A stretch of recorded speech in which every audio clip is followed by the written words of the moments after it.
Гэты год стаў для горада паспяховым па многіх паказчыках. У эканоміцы атрымалася захаваць усе станоўчыя тэндэнцыі. Тэмп росту валовага ўнутранага прадукту 102%.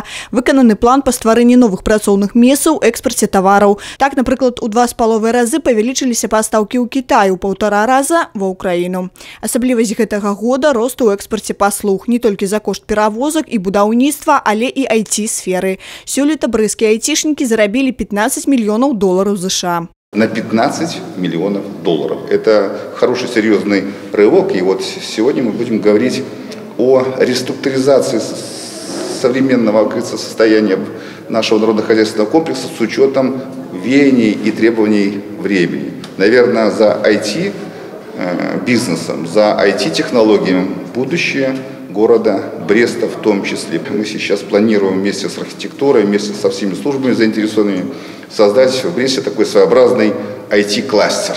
Знаменальным гэты год стаў для турызму ў сувязі з увядзеннем безвізавага рэжыму. Плануецца, што да канца года безвізавую зону Брэст наведаюць 17 тысяч турыстаў.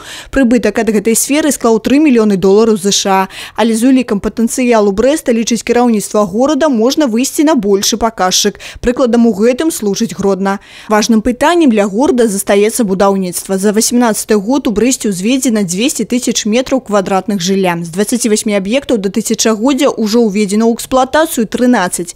Тэрміны для здачы астатніх аўтавакзала, кубрынскага пуцеправода, заходняга абходу абмежаваныя датай 15 чэрвеня да старту другіх еўрапейскіх гульняў. На час іх правядзення Брэст стане транзітным калідорам. Тэмп у рабоце зніжаць нельга, падкрэслівае Александр Рогачук. Самое главное сейчас это не расслабляться.